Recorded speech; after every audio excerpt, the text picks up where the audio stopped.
اللہ رب العالمین والصلاة والسلام علی قائد المجاہدین اما بعد رب اشرح لی صدری ویسر لی امری واحلل عقدۃ من لسانی یفقہوا قولی۔ الحمدللہ آج کی صلاۃ تراویح میں بھی ایک پارے کی تلاوت ہوئی ہے اور 19 پاروں کی ہماری تلاوت مکمل ہوئی۔ اللہ رب العالمین سے دعا ہے کہ ہماری صلاۃ تراویح کو اپنے دربار میں قبول فرمائے۔ آج کی صلاۃ تراویح کے آغاز میں حضور اکرم صلی اللہ علیہ وسلم کے ادب اور احترام کا حکم دیا گیا، ان کی تعظیم کا حکم دیا گیا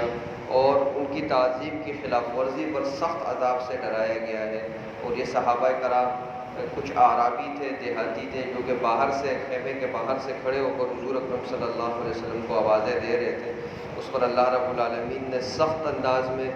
انہیں تاکید کی اور ان سے کہا کہ اگر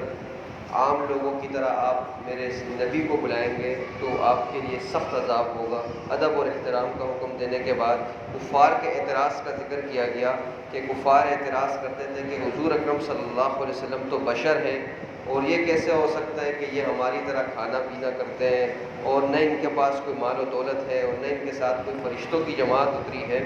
تو اللہ رب العالمین نے فرمایا کہ اس سے پہلے جتنے بھی انبیاء اور رسول بھیجے گئے ہیں وہ تمام کے تمام انسان ہی تھے اور بشر ہی تھے، اور یہ چیزیں اور یہ اعتراضات نبوت اور رسالت کے ہرگز میں نافذ نہیں ہو سکتی۔ اس کے بعد اگلی رکوع میں عبرت انگیز اور ڈرانے والی ایک بات تحریر کی گئی ہے کہ قیامت کے روز حضور اکرم صلی اللہ علیہ وسلم اللہ کی بارگاہ میں شکوہ کریں گے کہ اے میرے رب، میری قوم نے اور میری امت نے قرآن جیسی عظیم نعمت کی ناقدری کی اور اس سے کنارہ کشی اختیار کی جس کی وجہ سے یہ گمراہ ہوئے۔ قرآن مجید ایک بہت بڑی دولت اللہ رب العالمین کی جانب سے موجود ہے، لیکن حضور اکرم صلی اللہ علیہ وسلم یہ شکوہ کریں گے کہ میری امت نے اس کو سمجھنے سے انکار کیا، اس کو سمجھا نہیں اور اس کو عمل پیرا نہیں ہوئے، اسی وجہ سے یہ خسارے میں پڑ گئے اور خواہشات نفس کی پیروی سے منع کیا گیا۔ عباد الرحمن کے 8 اوصاف کا ذکر کیا گیا ہے کہ جو اللہ کے قریب بندے ہوتے ہیں، جو نیک بندے ہوتے ہیں، ان کی 8 صفات ہیں۔ سب سے پہلی صفت ان کی یہ ہے کہ وہ زمین پر اکڑ کر نہیں چلتے بلکہ عاجزی کے ساتھ چلتے ہیں اور ان کی راتیں قیام اور سجود میں گزرتی ہیں اور یہ جہنم سے بچنے کی ہمیشہ دعائیں مانگتے ہیں۔ اور اسی طرح چوتھی صفت ذکر کی گئی کہ یہ نہ فضول خرچی کرتے ہیں اور نہ زیادہ کنجوسی کرتے ہیں، یہ میانہ روی والا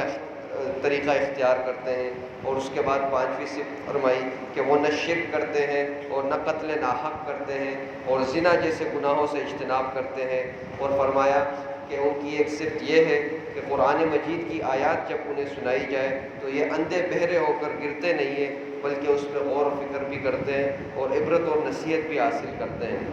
اس کے بعد آخری صفت ان کے ذکر فرمائی کہ وہ اپنی بیوی کے نیک ہونے اور نیک اولاد کے لیے ہمیشہ دعائیں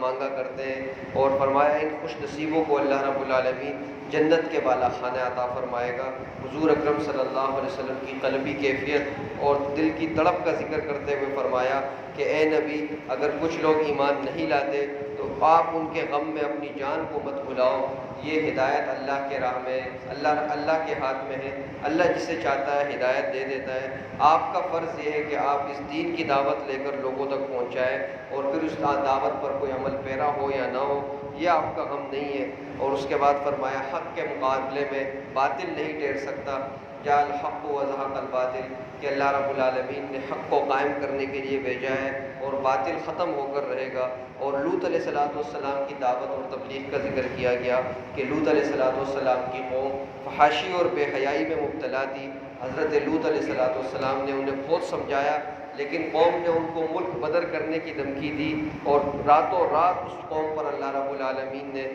عذاب کے فرشتوں سے پتھروں کی بارش کر دی اور اس پوری قوم کو ہلاک کر دیا گیا۔ اس کے بعد شعیب علیہ السلام کی قوم کا ذکر کیا گیا کہ وہ ناپ تول میں کمی کیا کرتے تھے، وہ جب لوگوں کو دیا کرتے تھے تو اس میں کمی کرتے تھے اور جب لوگوں سے لیتے تھے تو وہ زیادہ لیا کرتے تھے۔ انہوں نے شعیب علیہ السلام کی دعوت کو جھٹلایا، ان کی تکذیب کی اور ان سے عذاب لانے کا مطالبہ کرتے رہے اور وہ کہتے رہے کہ ہمارے اوپر یہ آسمان گرا دو، یہ زمین ہمارے اوپر الٹ دو۔ جب ان کی سرکشی حد سے زیادہ بڑھ گئی تو اس کے بعد اللہ رب العالمین نے ایک اندھیری رات میں آگ کے عذاب سے اس پوری قوم کو ہلاک کر ڈالا۔ آخری رکوع میں شعراء کی خابیاں اور خرابیاں بیان کی گئی ہیں کہ جو شعراء ہوتے ہیں، جو شاعر ہیں، ان کے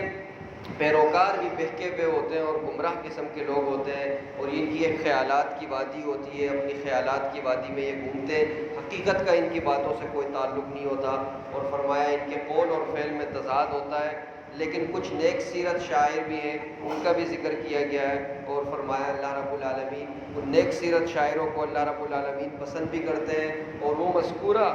عیوب سے بالکل مستثنا ہے۔ اس کے بعد سورہ نمل میں حضرت سلیمان علیہ السلام کا ذکر کیا گیا کہ سلیمان علیہ السلام جو حضرت زکریا علیہ السلام کے بیٹے تھے، انہیں اللہ رب العالمین نے ایک عظیم الشان سلطنت عطا فرمائی، اور اس کے ساتھ ساتھ وہ جانوروں کی بولیوں کو سمجھا کرتے تھے، جنات اور انسانوں پر اور پرندوں پر اللہ رب العالمین نے انہیں پورا قابو عطا فرمایا تھا۔ یہ ہوا جو چلتی ہے، تیز تیز ہوائیں ان کے حکم کے تحت تھی، ان کے ماتحت تھی۔ اسی طرح سلیمان علیہ السلام کے لشکر اور چیونٹی کا وہ مشہور واقعہ اس صورت میں ذکر کیا گیا ہے کہ جب سلیمان علیہ السلام کا لشکر گزر رہا تھا تو چیونٹی نے اپنے دیگر چیونٹی سے کہا کہ اپنے اپنے بلوں میں گھس جاؤ، ایسا نہ ہو کہ سلیمان علیہ السلام کا لشکر تمہیں بے خبری میں کچل ڈالے۔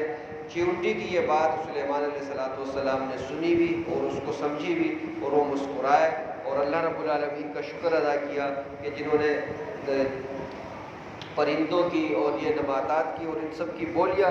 سلیمان علیہ السلام کو سمجھا دی تھی۔ اور اس کے بعد آخری رکوع میں ملکہ سبا کا واقعہ ذکر کیا گیا ہے کہ وہ بھی ایک عظیم الشان سلطنت کی ملکہ تھی، لیکن ایمان کی دولت سے محروم تھی۔ سلیمان علیہ السلام کو جب حدود کے ذریعے معلوم ہوا کہ اس طرح ایک عظیم سلطنت ہے اور ان کی ملکہ ہے ملکہ سبا، تو سلیمان علیہ السلام نے انہیں دعوت کا پیغام بھیجا، دین کا اور اسلام کا پیغام بھیجا، اور اس کے بعد انہوں نے تحفے تحائف بھیجے تاکہ اگر یہ کوئی عام بادشاہ ہوگا تو تحفے تحائف لے کر ہماری جان چھوڑ دے گا۔ لیکن سلیمان علیہ السلام نے کہا کہ یا تو ایمان لے آؤ یا ہمارے ساتھ جنگ کے لیے تیار ہو جاؤ، جس پر ملکہ سبا نے جنگ سے انکار کرتے ہوئے سلیمان علیہ السلام کی خدمت میں آئی اور اسلام قبول کیا۔ اللہ رب العالمین سے دعا ہے کہ جو کچھ پڑھا گیا سنا گیا اس پر عمل کی توفیق عطا فرمائے۔ اللہم صلی وسلم وبارک علی محمد النبی الامی وعلی آلہ